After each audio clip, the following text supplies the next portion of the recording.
예, 제가 저희 첫째 아이가 태어나기 전에 딱 태어나면은 이 첫째 아이와 해보고 싶은 것이 있었습니다.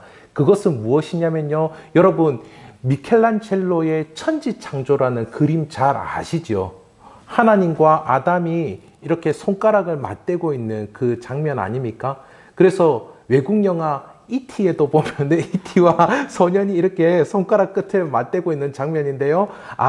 제 첫째가 태어나면은 그 아기와 손가락을 한번 맞대어 봐야 되겠다, 이런 생각을 했습니다. 또 특별히 저희 아내가 자연 출산을 원하여서 조산원에서 태어났거든요. 그래서 이 첫째 아이가 태어나는 모습을 아주 리얼하게 다 봤습니다. 그래서 아이가 딱 태어나고 그리고 조산사가 받고 난 다음에 그리고 아이를 눕혔을 때 그 아이와 손가락 끝을 이렇게 싹 맞대었는데요. 근데 그 손가락 끝을 맞대었을 때, 와, 그 느낌이 얼마나 신비롭던지요. 하나님의 손길이 만든 작품이구나, 이런 생각이 들었고, 이렇게 손을 만지면서 손가락 까딱까딱 이렇게 하는데, 정말 여기서 너무나 신비롭다라고 하는 그것들을 느끼게 되었습니다. 그 끝에서 하나님의 손길이 만든 작품이 이와 같구나 라고 하는 것들을 느끼면서 우주에 있는 느낌이 이런 느낌이지 않을까? 막 이런 생각을 해보기도 했었습니다. 오늘 본문은 모세의 출생을 다루고 있는데요. 2절 함께 보도록 하겠습니다. 2절에 이렇게 이야기하고 있죠. 한 히브리 여인이 임신하여 아들을 낳으니 그가 잘생긴 것을 보고 석 달 동안 숨겼으나, 아기를 낳았는데 그 아기가 잘생겼다, 그렇게 이야기하고 있습니다. 개역 한글 성경에서는 준수하였다, 이렇게 이야기를 하고 있는데요. 그래서 이 아기가 외모가 잘생긴 것으로 생각하는 경우들이 많습니다. 그런데 이 원어를 보면요, 히브리어로 토브라고 되어 있어요. 토브가 아마 성경을 조금 많이 들어보신 분들은 아실 것입니다. 천지 창조를 할 때요, 매일 하루가 끝날 때마다 나오는 단어가 이 토부입니다. 그러니까요, 하나님이 한번 창조하시고 나서, 하루를 창조하시고 나서 보시기에 좋았더라, 또 보시기에 좋았더라, 그렇게 7번을 보시기에 좋았더라, 그렇게 말씀하고 있죠. 지금 이 말씀입니다. 하나님께서 만드신 그 창조의 아름다움을 이 여인이 보았다라고 하는 것이죠. 마치 제가 제 아이의 그 손길을 보며 그것 가운데에 하나님께서 만드셨다라는 그 신비로움을 경험한 것과 같이, 이 여인은 그것 가운데에서 하나님이 만드시고 하나님이 일하실 것이다 라고 하는 그와 같은 마음을 가지게 되었음을 볼 수가 있습니다.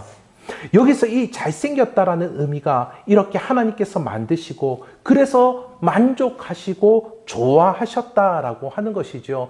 여러분, 우리 현대사회에는 이와 같은 느낌이 별로 없는 것 같습니다. 우리는 어떻습니까? 계절이 좋은 때에 밖에 나가서 자연을 이렇게 딱 보고 있으면 어떻습니까? 힐링이 되죠. 하나님께서 만드신 자연이니까 그것들을 보면서 마음이 차분하게 가라앉기도 하고 위안을 받는 듯한 그런 느낌이 듭니다.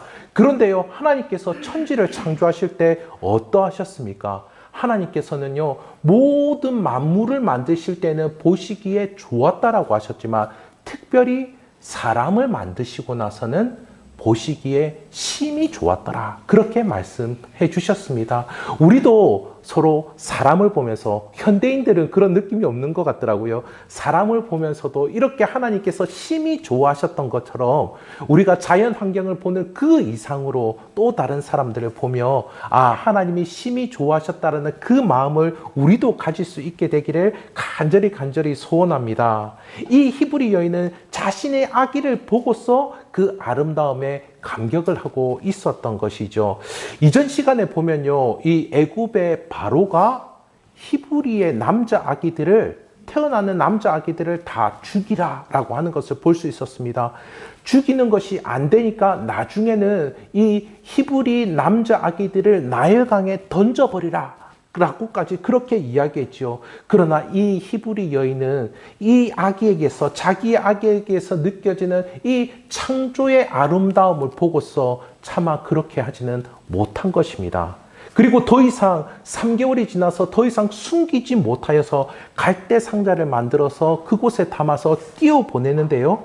자, 우리 3절을 함께 보도록 하겠습니다. 3절이 이렇게 나오죠. 더 숨길 수 없게 되매 그를 위하여 갈대 상자를 가져다가 역청과 나무진을 칠하고 아기를 거기 담아 나일강과 갈대 사이에 두고. 여러분, 이 갈대 상자가 나오는데요. 갈대는 이게 베어가지고 그냥 놓으면 거기에 물이 아주 쉽게 스며든다, 그렇게 이야기를 하더라고요. 그래서 역청을 바르고 있는 것이죠. 이 갈대 상자의 이 모습은 노아의 방주와 비슷한 것입니다. 지금 여기서 쓰는 그 상자라는 단어와 이 방주라는 단어가 실제로는 같은 단어입니다.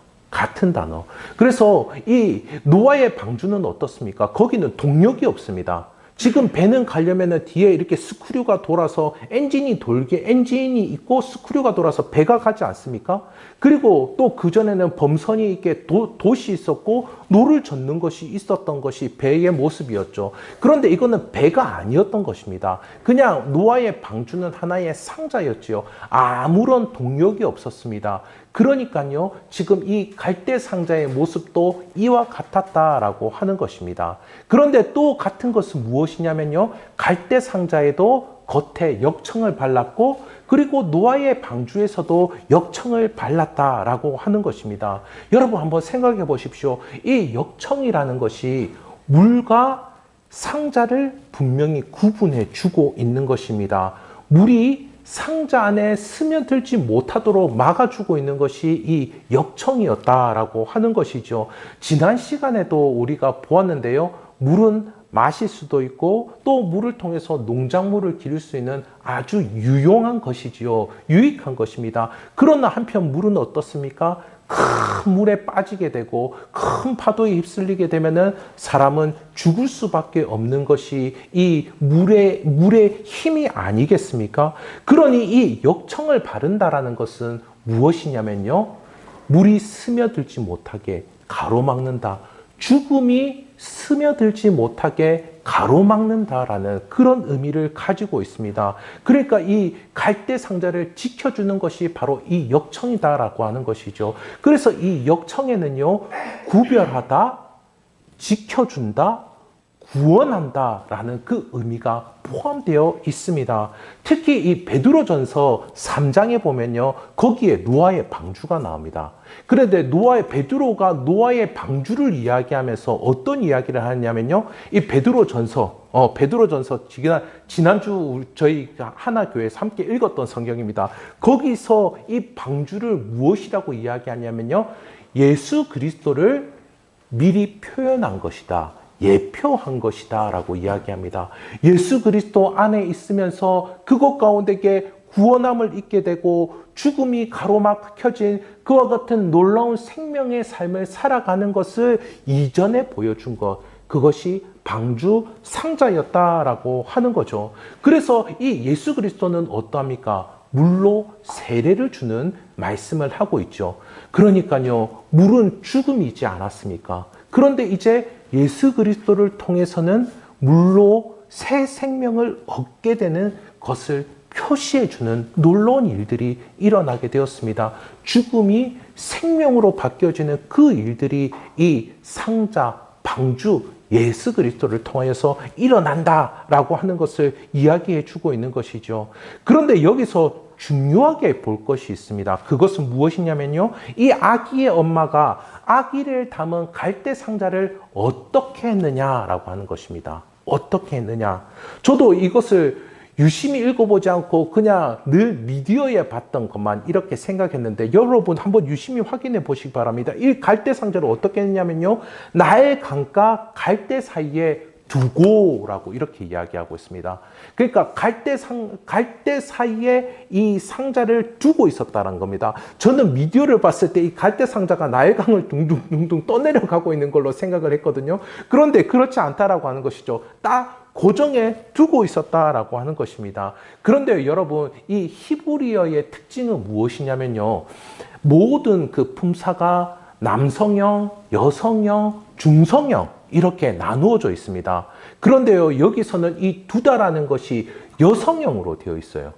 그 말은 무엇이냐면요. 이 히브리 여인이 자신이 계획과 의도를 가지고서 그곳에 두었다라고 하는 것입니다. 그곳에 두었다라고 하는 것이죠. 나일강과 갈대 사이에 두는 것을 아주 계획적이고 주도 면밀하게 해서 그곳에 두었다라고 하는 것입니다. 그리고 그 다음 구절에 보면요. 그 누이가 어떻게 되는지를 알려고 멀리서 바라보고 있었다. 그렇게 이야기를 하고 있습니다. 이 아기의 누이가. 근데 보통 이 히브리인들은요, 14세가 되면 그때부터 집안일을 도우면서 한다고 합니다. 그러니까 이때는 바로의 박해 기간이었기 때문에 만약 이 아이가 14세 이상이라고 한다면은 집안일을 도울 수밖에 없었던 상황이었죠. 그런데 지금 이 모습을 보니 이 아이는 아직 14세가 되지는 않은 것 같습니다. 어린 나이였기에 어머니의 그 주도 면밀한 계획 가운데에 이 누이가 움직이고 있었던 것이죠. 갈대 상자를 계속 지켜보고 있었던 것 같습니다. 그런데 이렇게 갈대 상자를 나일강에 이게 특정 장소에 잘 떠내려가지 않도록 갈대 상자를 둔 이유가 있습니다. 여러분 5절을 한번 보도록 하겠습니다. 5절 우리 다 함께 읽어보도록 할게요. 시작. 바로의 딸이 목욕하러 나일강으로 내려오고 시녀들은 나일강가를 거닐 때에 그가 갈대 사이에 상자를 보고 시녀를 보내어 가져다가 아멘. 지금 이 특정 장소는 어디입니까? 바로의 딸이 목욕하는 곳이다 라고 그렇게 이야기를 하고 있죠. 그런데 지금 이 목욕한다라고 하는 이 말은 뭐냐면요, 지금 우리처럼 뭐 샤워를 한다, 뭐 때를 벗긴다 그런 의미는 아닙니다. 무엇이냐면요, 이전 시간에도 살펴본 것처럼 이 애굽 사람들은 나일강을 신으로 여기지 않았습니까? 자신의 운명을 주관하는 곳이 이 나일강이라고 여겼습니다. 그러니까 이 나일강에 목욕을 하러 온다라는 것은 나일강에서 제사를 드린다라는 그런 의미입니다. 지금도요, 인도의 겐지스 강을 가면 어떻습니까? 그곳에 죽은 사람의 시신을 이렇게 태워 보냅니다. 성경에는 살아있는 생명체를 태워보내는데 거기는 죽은 시신을 태워보내면서 수많은 사람들이 그 강에 들어가서 자신의 몸을 씻습니다. 자신이 이제까지 가졌던 그 욕심들, 죄악들을 그 겐지스 강에서 씻는다라고 하는 것이죠. 마치 이와 유사한 모습입니다. 바로의 딸도 나일강에서 자신의 몸을 씻으면서 나일의 그 나일강의 신의 그 노여움을 달래려고 했던 것이죠. 그냥 목욕이었다면 어땠습니까? 시녀를 시켜가지고 궁중 안에 있는 욕조에 물을 받아다가 거기서 공주니까 거품을 막 풀고서 거품 목욕을 하지 않았겠습니까? 일부러 그 나일강까지 나올 필요가 있었겠습니까? 이렇게 바로의 딸이 나올 것을 알고서 이 히브리 여인은 자신의 아기를 담은 갈대 상자를 그곳에 두었다라고 하는 것이죠.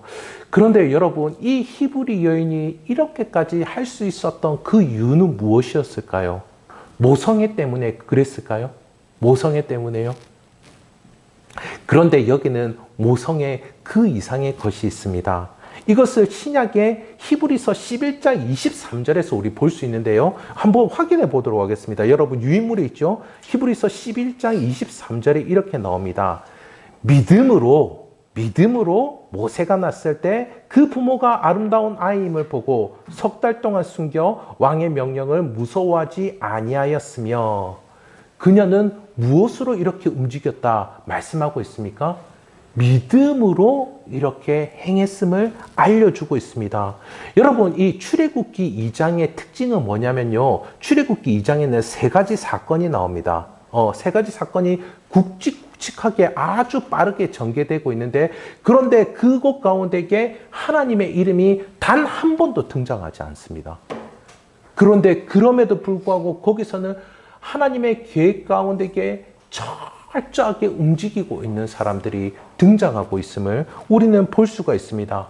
그리고요, 또 한 가지 특징은 뭐냐면요. 오늘 본문에 나오는 이 여인들의 이름이 기록되어 있지 않습니다. 히브리 여인이고 아기의 누이이고 바로의 딸이다. 이름이 기록되어 있지 않습니다. 이 이름은요, 이후에 출애굽기 12장에 가면 나오죠. 여러분 잘 아실 것입니다. 모세의 어머니는 요게벳이고, 그리고 누나는 미리암이고, 그리고 역사가들에 의하면 이 바로의 딸은 하셉수트다, 하셉수트 공주다, 이렇게 이야기를 하는데요. 그런데 이렇게 하나님의 이름이 거론되지 않으면서도 이 사람들이 철저히 하나님의 계획 가운데 나오고 있고, 그런데 또 이 사람들의 이름이 나오지 않습니다.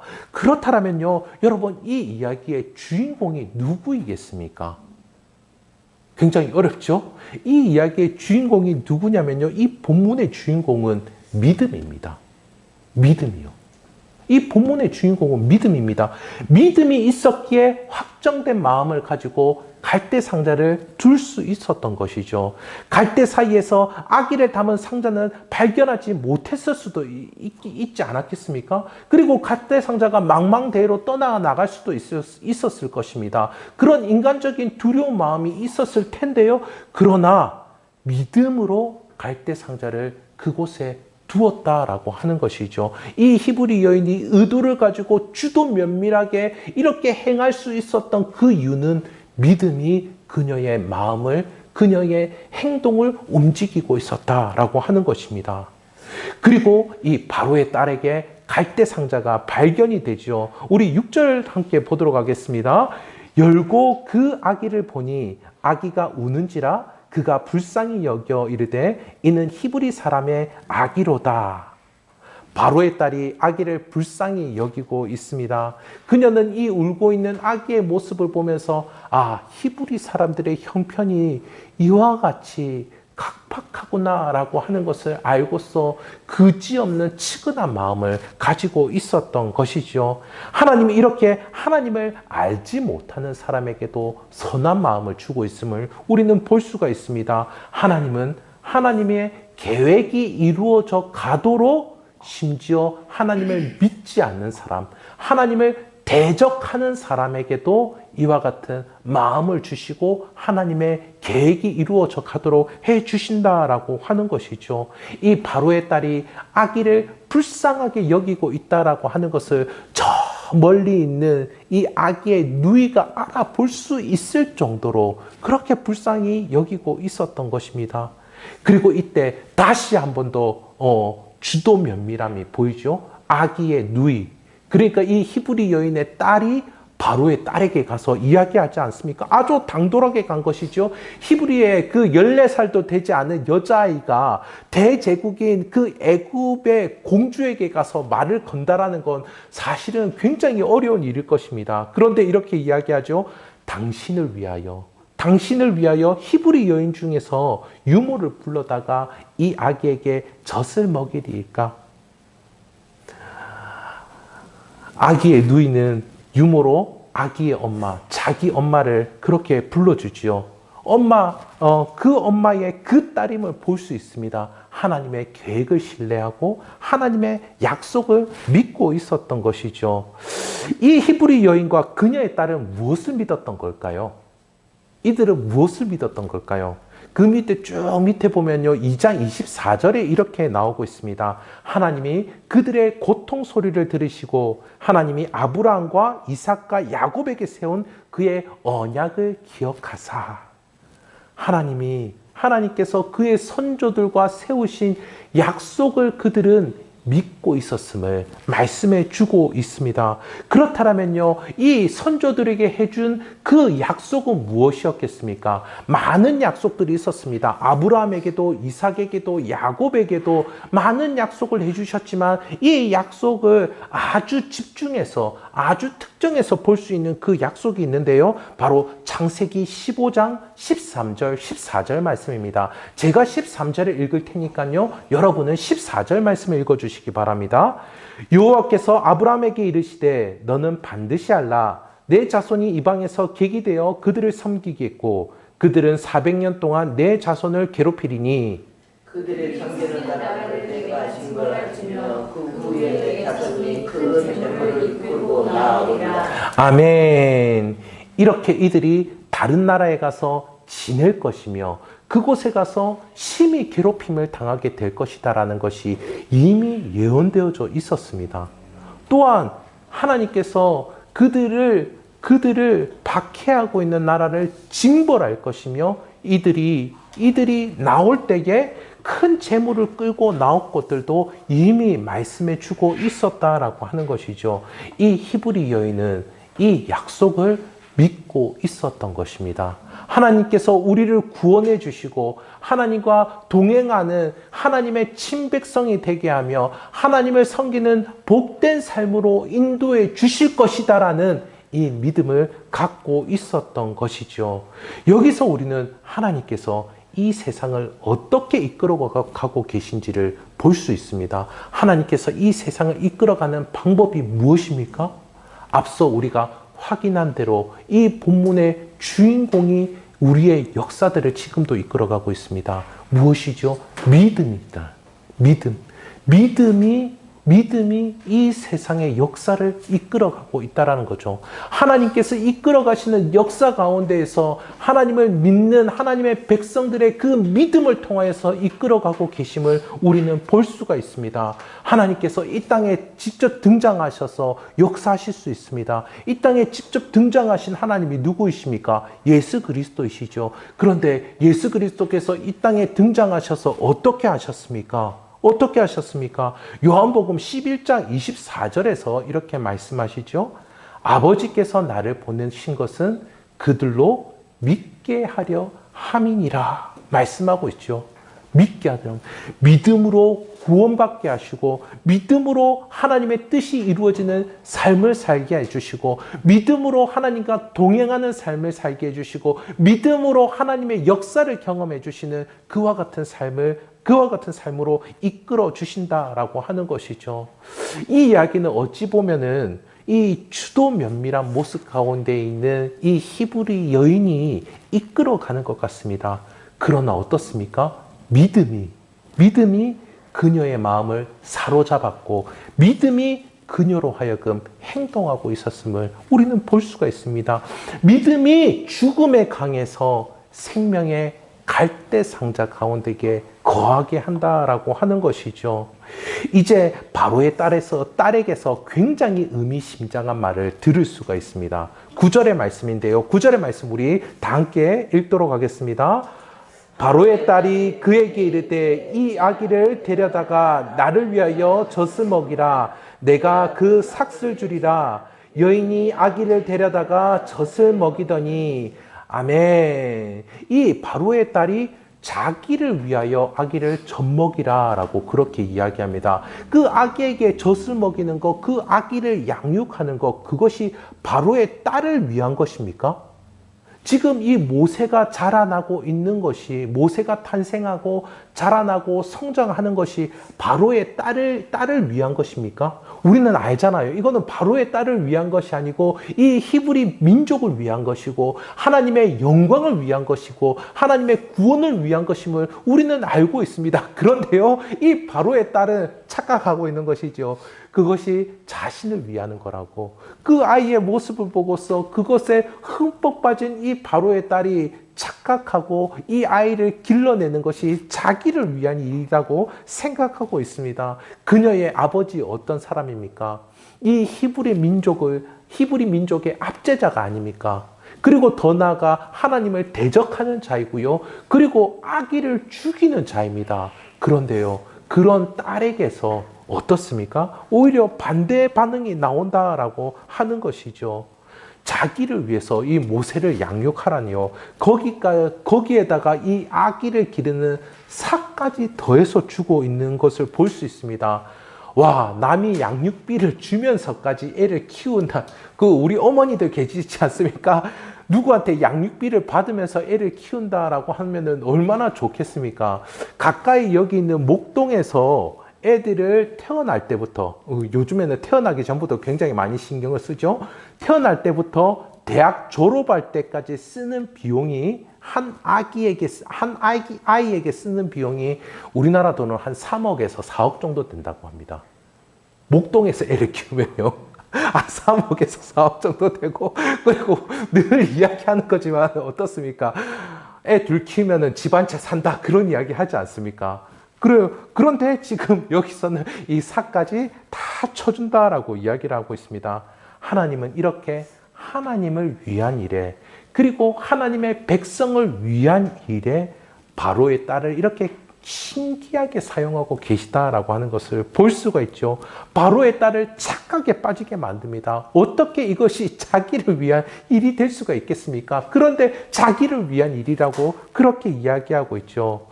여러분, 모세가 바로의 딸의 아들이 되기 위해서 태어났나요? 그렇지 않죠. 하나님의 약속을 따라서 태어난 그러한 아기가 아닙니까? 또한 이 히브리 여인은 바로의 딸의 그 아들을 양육하고 젖을 먹이기 위해서 바로의 딸을 위해서 젖을 먹였을까요? 그렇지 않죠. 이 히브리 여인 역시 하나님의 약속을 이루기 위해서 젖을 먹였음을 우리는 볼 수가 있습니다.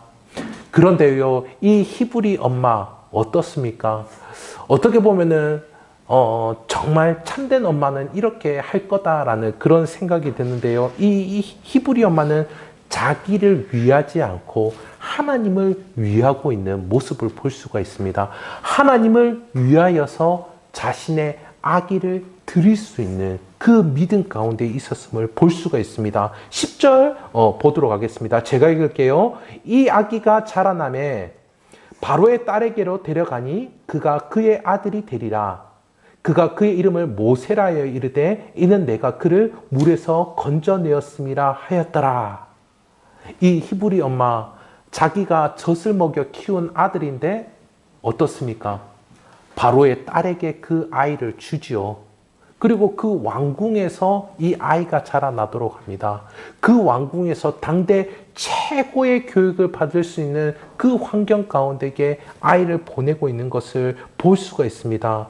그런데요, 그렇다 할지라도 자신이 젖을 먹여서 키운 아이지 않습니까? 그리고 그 아이를 통하여서 토부 정말 힘이 좋은 그 모습을 보지 않았습니까? 그리고 젖을 먹였다면 어떻습니까? 자기 몸으로 낳은 아이를 자기가 직접 젖을 먹이면서 그 아이의 눈동자를 보면서 아이를 키워냈다면 쉽게 아기를 보낼 수가 없을 것입니다. 그러나 그녀는 안다라고 하는 것이죠.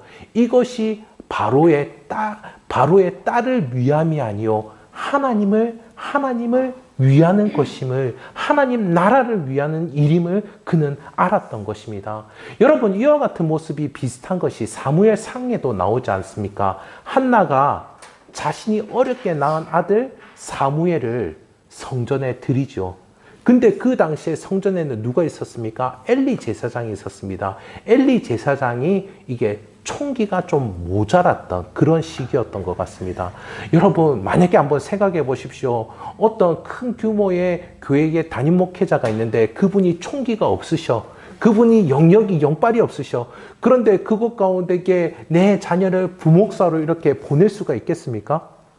그런데 이 한나가 그렇게 했다라는 것이죠. 왜냐? 엘리가 아니고 하나님께서 내 아이를 쓰실 것을 믿기 때문에 드릴 수 있었다라고 하는 것이죠. 그리고 또 대표적인 어머니가 있지 않습니까? 예수님의 어머니 마리아 어떻게 했습니까? 자신의 아들 예수가 십자가에 가는 그 길 가운데에 있는 것을 그녀는 직접 보고 십자가에 운명하는 순간까지 그곳 가운데에 함께 있었던 엄마의 모습을 볼 수 있습니다. 그녀 역시 이렇게 할 수 있었던 그 이유는 무엇이었습니까? 그녀 역시 하나님의 일을 이루기 위함임을 믿었기 때문에 이렇게 할 수 있었다라고 하는 것이죠. 그런데요, 여러분, 정말 궁궐에 이 아이를 보내는 것, 이것이 하나님을 위한 일이 되겠습니까? 하나님의 일을 이루기 위한 일이 되겠습니까? 이 아이를 그 궁궐에 보내는 것을요. 이 아이의 이름에서 볼 수가 있습니다. 이 모세라는 이름을 좀 더 정확하게 발음하면요, 모세스 이렇게 이야기할 수 있습니다. 이 이름은 히브리식의 이름이 아니고, 히브리 아이인데 히브리식 이름이 아니고 애굽식의 이름입니다. 그런데 그럼에도 불구하고 이 아이의 이름의 뜻이 나오고 있죠. 그를 물에서 건져내었습니다. 물, 우세스, 건져내었다. 물에서 건져내었다. 그 이름에서부터 히브리 민족 전체를 구원하실 것이라는 비전을 보여주고 있습니다. 그리고 이 놀라운 비전을 우리는 홍해에서 보지 않겠습니까? 하나님의 계획이 그의 이름 가운데서도 뚜렷이 나타나고 있는 것이죠. 여러분, 이렇게 믿음은요, 하나님의 뜻을 반드시 이루어내는 줄 믿습니다. 작은 믿음의 이야기, 그 작은 믿음의 이야기가 크신 하나님의 역사를 보게 합니다. 한 민족이 하나님을 섬기는 거룩한 백성이 되게 하죠.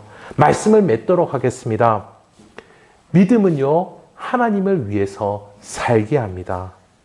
우리의 작은 생활 속에서도 이 믿음이 역사하기를 간구하시는 저와 성도님들 되시기를 간절히 소원합니다. 그 믿음으로 말미암아 어떻게 보면은 토부 좋은 그와 같은 삶, 그와 같은 삶이 있는데 그처럼 살지 못하는 공고한 우리의 삶 가운데에서 이와 같은 우리의 생활 속에 있는 작은 믿음들이 작은 믿음들이 우리를 굳건히 세우고 우리를 하나님 앞으로 하나님의 계획에 이끌어 주실 줄 믿습니다.